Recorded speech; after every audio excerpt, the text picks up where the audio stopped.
Olá, amigos queridos. Ciência e religião se opõem ou se complementam? Hoje a nossa fala vai ser sobre esse assunto. O que é ciência? O que é religião? Para que servem? Podemos adquirir a totalidade do conhecimento só pela razão?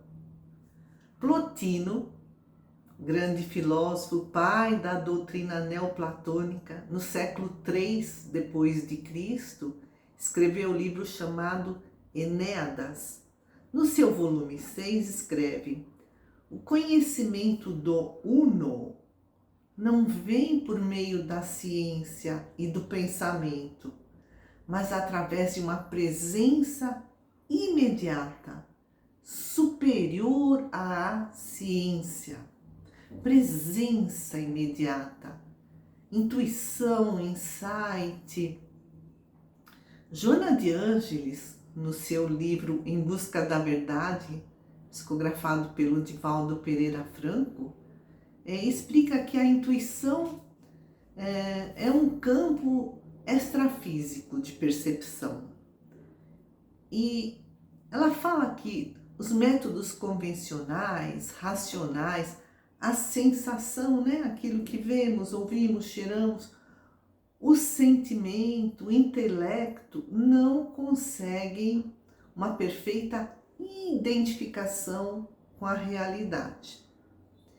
E a intuição é uma conquista individual do espírito mais evoluído. Nós estamos sempre evoluindo e existe um deotropismo, Deus, Estamos nos aperfeiçoando em direção a Deus, numa ascensão moral, até chegar a uma perfeição relativa, até conquistar a individuação. Quem trouxe esse termo, individuação, foi Carl Gustav Jung, pai da psicologia analítica. Então, a individuação é uma aproximação do eu, esse eu maior.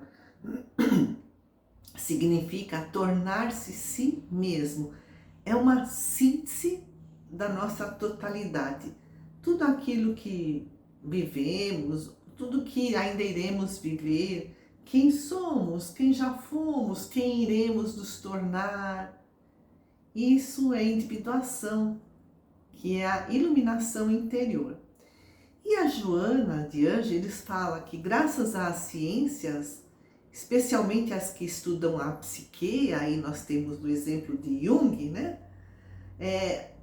conseguimos recursos, São esses estudos da mente que nos possibilitam um maior bem-estar na Terra, e esse bem-estar irá nos acompanhar além da Terra, após o nosso desencarne. Então nós estamos falando de ciência e religião, No passado, a ciência e a religião estavam juntas. Havia alguns grupos de interesses próprios. Por exemplo, Sócrates, lá na Grécia Antiga, foi morto por fanáticos religiosos. Na Idade Moderna, a Igreja condenou Giordano Bruno, Galileu Galilei, que afirmaram o geocentrismo, que ia contra os dogmas da Igreja. Mas ao longo de todos os séculos, ciência e religião se misturavam. A alquimia é um misto de religião e ciência. E a alquimia é que deu origem à química contemporânea. Quase todos os papas, até o século XVI, tinham o seu astrólogo privado. E muitos religiosos foram cientistas. Por exemplo, o padre Gregor Mendel. Ele estudou as ervilhas, Ficou famosa a descoberta dele, não enquanto ele vivia, mas depois, Dos genes recessivos, dos genes dominantes. Foi a base da descoberta da genética. E no início do século XVIII, Isaac Newton matemático e físico, ele fazia mapas astrais, ele era astrólogo também. Escreveu Isaac Newton observando os astros através do telescópio. A maravilhosa disposição e harmonia do universo só pode ter tido origem segundo o plano de um ser que tudo sabe e tudo pode. Isto fica sendo a nossa última e mais elevada descoberta. Deus, para Isaac Newton, né? Que tudo sabe, que tudo pode, é a última e mais elevada descoberta. E ainda no século XVIII, Benjamin Franklin, inventor do para-raios, escreveu: achar que o mundo não tem um criador é o mesmo que afirmar que um dicionário é o resultado de uma explosão numa tipografia. Mas aí chega o século XIX, foi o auge do racionalismo. Muitos acreditavam que a religião logo teria o seu fim, né? Muitos cientistas, pensadores eram ateus, e as crenças em objetos metafísicos, assim, a crença em fantasma, em gnomo, em duende, era considerado um delírio. Havia esse conflito, né, entre ciência e religião no século XIX. Charles Darwin elaborou a teoria da evolução das espécies e a igreja defendia o mito de Adão e Eva, né? Fomos criados a partir de Adão e Eva. E ainda no século XIX havia assim uma crença geral de que a ciência resolveria todos os problemas. Era um período de muito otimismo. As pessoas acreditavam que o mundo seria cada vez melhor por conta da tecnologia, das facilidades, né? Então foram descobertas as máquinas que fiavam, teciam, costuravam, as viagens a vapor, né? E cada vez mais rápidas, o telégrafo, que possibilitava a comunicação à distância, né? Facilitando enormemente. Então as pessoas acreditavam que todos os problemas da sociedade, a pobreza, a injustiça, as doenças, as guerras, desapareceriam em pouco tempo.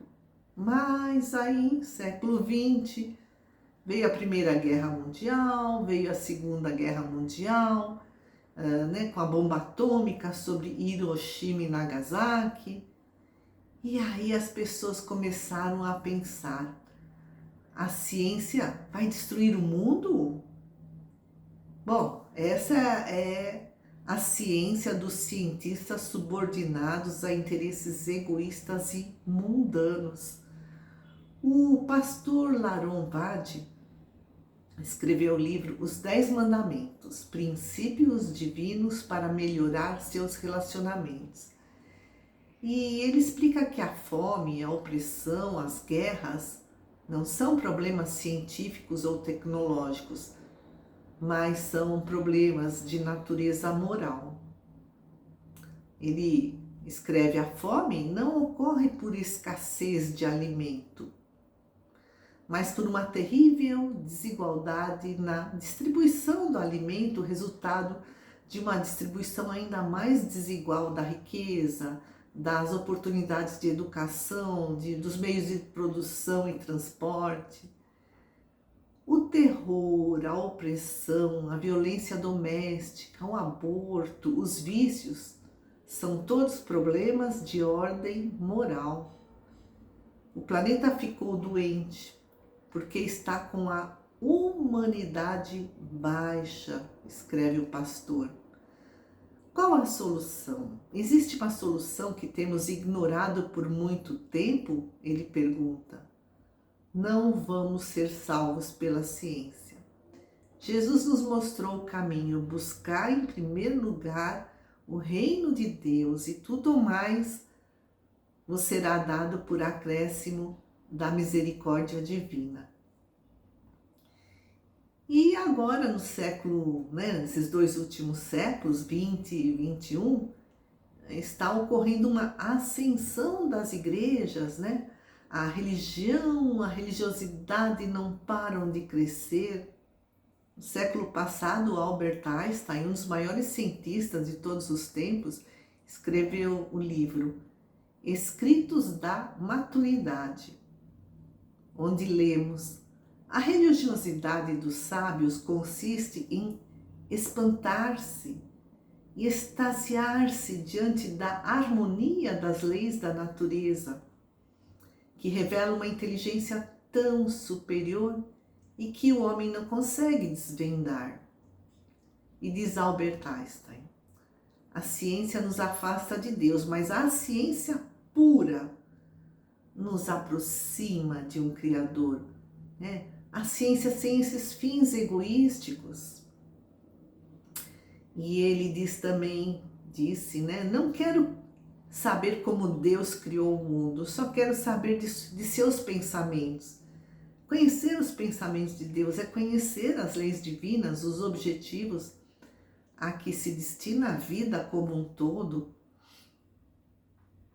E Einstein também escreveu no seu livro que a religião estabelece metas. Quais metas? Tornar a pessoa melhor, libertar o homem dos anseios, né? Da servidão dos anseios, dos desejos, dos temores, e implantar a paz e a solidariedade mundial. E ele pergunta por que meios, por quais meios pode a ciência alcançar essas metas? Essa é uma meta da religião, e Einstein escreve: a religião, né, ou a ciência sem religião é aleijada. A religião sem ciência é cega. A ciência sem religião é aleijada.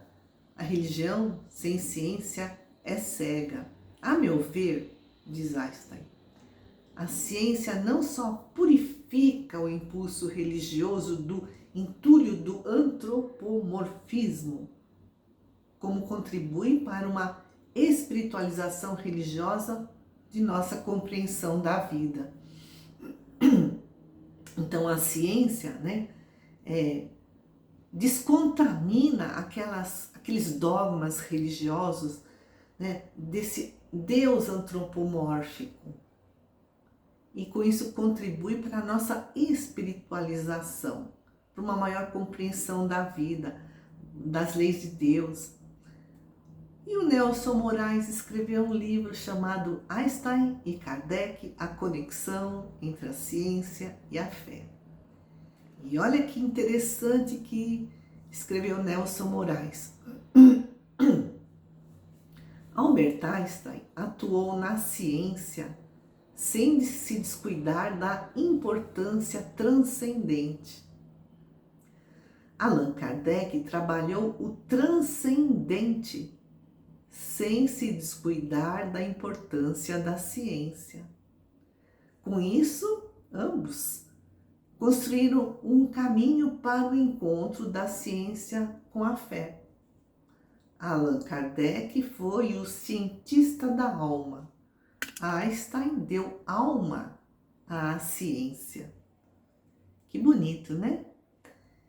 E outro grande religioso cientista, padre católico e cientista do século passado, Teilhard de Chardin, escreveu o livro O Fenômeno Humano. E ele louvou a ciência como instrumento de conhecimento das leis de Deus.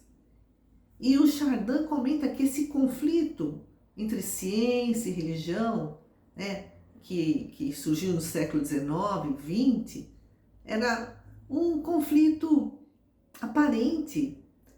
Em vez de, no fundo, uma eliminar a outra, ou haver uma dualidade, o que está ocorrendo cada vez com mais evidência é a síntese entre elas. Escreve o Chardin: após 2 séculos de lutas apaixonadas, nem a ciência, nem a fé conseguiram diminuir-se uma à outra, e isto pela simples razão de que uma mesma vida anima a ambas, religião e ciência, as duas faces, ou faces conjugadas, né, de um mesmo ato completo de conhecimento. Então, né, houve esses conflitos entre pessoas, entre cientistas e religiosos. Mas, no fundo, ciência e religião se complementam. Século XIX, século XX, cientistas famosos como Wallace, Zollner, Crookes, Lombroso, Mears, Lodge, fizeram experiências com médiums notáveis, mas não conseguiram atrair o interesse da coletividade científica. No entanto, cada nova descoberta da ciência vai alterando aos poucos essas ideias materialistas, nihilistas, panteístas, nihilistas, depois da morte tudo se acaba, panteísta, a gente morre e se junta a um todo universal. Cada nova descoberta nos aproxima cada vez mais da realidade revelada pelo Espiritismo, né?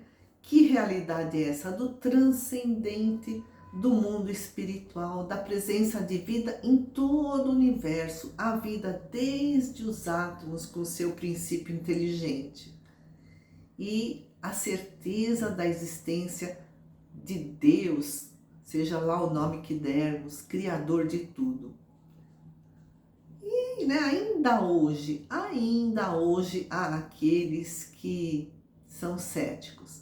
O psiquiatra Flávio Gikovati escreveu o livro O Mal, o Bem e Mais Além, em 2005. E ele relata: para mim, é muito difícil pensar que somos resultado da atividade química dos neurônios, apesar de poder ser criticado por isso, pois sei que essa visão não está em voga. Então, Flávio Gikovati, em 2005, escreveu que não acredita que somos produto da nossa química cerebral e que, justamente por acreditar em algo mais, no espírito, na alma, ele seria criticado porque essa visão não está em voga no meio científico. Então, a gente vê ciência e religião opõem-se por conta de grupos de interesse e complementam-se na sua essência. A doutrina espírita, no Evangelho segundo o Espiritismo, capítulo 1, item 8, intitulado Aliança da Ciência e da Religião, escreve: ciência e religião são duas alavancas da inteligência humana. A ciência revela as leis do mundo material. A religião revela as leis do mundo moral. Ambas, ciência e religião, têm o mesmo princípio, que é Deus. Não podem se contradizer. Como escreveu o padre católico e cientista Teilhard de Chardin, ciência e religião são as duas faces, que se complementam para chegar no todo, no conhecimento do todo. E essa incompatibilidade, que é aparente, é decorrente de uma observação defeituosa de cientistas, materialistas, e por um excesso de exclusivismo dos religiosos, aqueles que ainda querem manter os dogmas da igreja. Mas são chegados os tempos. Escreve Allan Kardec: a ciência deixará de ser exclusivamente materialista e levará em conta o elemento espiritual. E a religião deixará de ignorar as leis materiais. Então, por exemplo, quando há pouco tempo os religiosos, e muitos ainda hoje acreditam no mito de Adão e Eva, ou que a Terra foi criada em 6.000 anos, e no entanto as leis materiais estão aí, descobertas pela antropologia, pela geologia, mostrando que a Terra tem bilhões de anos e que o homem tem milhões de anos, que né, veio lá dos ancestrais, né, do passado, através de uma evolução contínua. Então, também Allan Kardec escreve que chegará um momento em que ciência e religião irão se ajudar. A religião, não mais desmentida pela ciência, adquirirá um poder inabalável. As pessoas deixarão de ser céticas, ateus, ateias, nihilistas, panteístas. Até agora, né, a ciência e religião não se entendia. Escreve ainda Kardec lá no século XIX. Faltava um traço de união, que esse traço de união é o conhecimento das leis que regem o mundo espiritual e as suas relações com o mundo da matéria, ou seja, não somos só essa matéria, né? Existe esse outro mundo, essa outra dimensão. E ele, né, finaliza dizendo às pessoas que insistirem na oposição entre ciência e religião, que elas são irreconciliáveis, ficarão para trás, arrastadas pelo movimento geral, porque o progresso não para. Amigos queridos, muita paz.